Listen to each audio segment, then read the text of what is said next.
Anyway, he says all of these things, that people that praise the oppression of oppressors. And there's a lot of people that do this. They'll say, they'll go to the ruler. In fact, one of them asked Anas ibn Malik about, he said, نَدْخُلُ عَلَى الْحُكَّامِ وَنَقُولُ أَشْيَاءَ ثُمَّ نَخْرُجُ وَنَقُولُ بِخِلَافِهِ.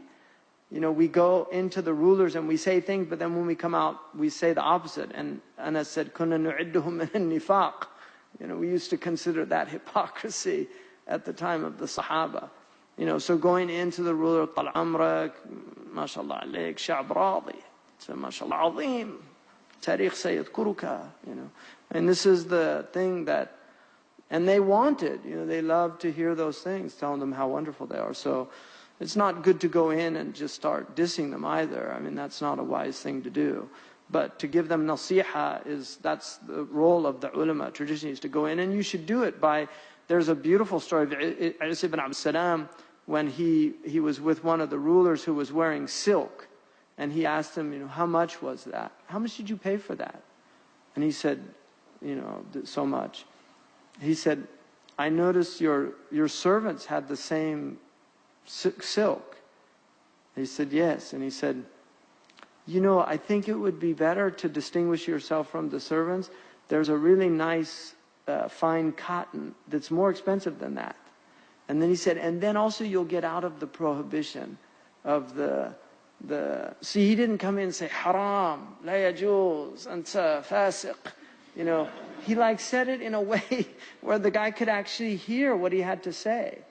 So he didn't, and that's a hikmah in that, I mean, people forget the wisdom, and the ulama had great wisdom. There's Ibn Taymiyyah passed by some Tartar. They weren't Muslim. When they were ruling, they had taken over. And he lived under them for a period. And they were drinking. And he was with, Ibn Qayyim mentions this in I'lam al-Muwaqqi'in. And he was with them, and he didn't say anything to them. And one of the, why don't you make inkar of this munkar? And he said, the reason Allah prohibited alcohol is because yasuddu an dhikrillah. It prevents people from remembering Allah. He said here, it's preventing them from going out and killing Muslims and stealing their babies. He said, so just leave them to their drinking. This is a hikmah, is a wisdom.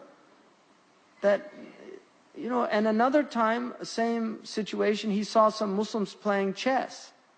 And he said to them, somebody said to him, isn't this munkar?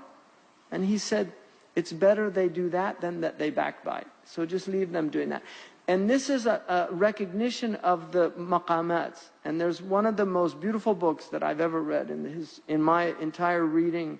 It's limited, but what I've read in the Islamic tradition, one of the most beautiful books I've ever read is Sanan al-Muhtadin by Sidi al-Mawaq al-Abdari, and great Andalusian scholar. He died the year that Granada fell. He was the Qadi of Granada, and a beautiful man.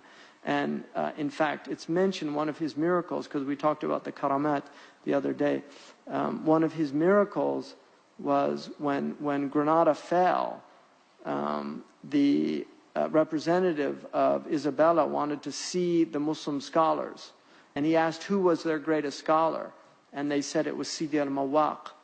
And he asked, so they went to Sidi al-Mawaq. And remember that the Muslims, when they surrendered with 80 stipulations. This was not an unconditional surrender. They put many stipulations that were later, the Pope gave them a dispensation that because they were infidels, they didn't have to honor their oath with them. So they got a papal dispensation to renege on their treaty with the Muslims.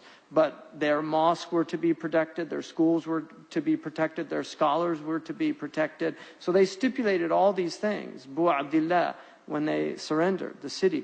So Sidi al-Mawaq, they went to him and they asked him, he said, I'm not going to go. And they said, no, you have to come, and this is a bad situation for the Muslims, and so he's demanding that you come. And so he went. And he went in, and this is mentioned in Dibaj al-Mudahab about Sidi al-Mawaq. He went in and he took the hand of the minister and he kissed it, Sidi al-Mawaq. And this really upset the other ulama. They were really angry, because like humiliation. And then they talked, and then he left. And after that, in front of them, the hand of this man started swelling up and turning black. And he said, make that man come back. And then Sidi al-Mulaq came back, and he took his hand, and the swelling went down. And he was showing him, he was letting him know. But he wrote this book, Sanan al-Muhtadin, Sanan is the road. And in this book, he said that Amr bin Ma'ruf and Nahi an al-Munkar is specific to the individual. It's not specific to the ruling. And he wrote an entire book to explain that Muslims are categorized into 3 categories with Amr bin Ma'ruf and Nahi an al-Munkar. The first is ظَالِمٌ لِنَفْسِهِ. And he said these are people that Allah astafahum. Allah loves them, but they're people that are in disobedience. And then there's muqtasidun, the people in the middle. And then there's the sabiqun bil khairat. So these are the 3 categories. And in each category, he gives 3 degrees, depending on the level of their station. And so altogether, it's 9 degrees. He called it tadanni wa taraqi, going down and coming up, elevation. At the lowest are the people that are in gross disobedience to Allah. He said if they're drinking alcohol, get them to learn a musical instrument. Because he said there's a relationship between the tarab of alcohol, like this thing that people feel when they are drinking, and music. And so at least you put them into a khilaf position. Because the khamar is muharram bil ijma'. He said, but if you get them to play the oud or something like that, at least there's weak opinions that say that that's okay. And so it will help them get out of their drug addiction by doing something that will... This is hikmah of the Muslims. And then he goes, and he shows each one how you speak to them. And so this is very important aspect of our deen, is knowing how to do this. So anyway, this was about praising rulers.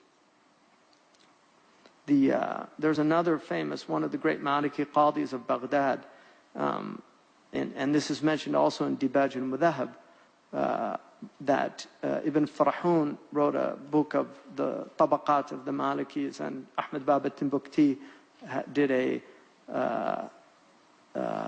he added to them after Ibn Farahun's time.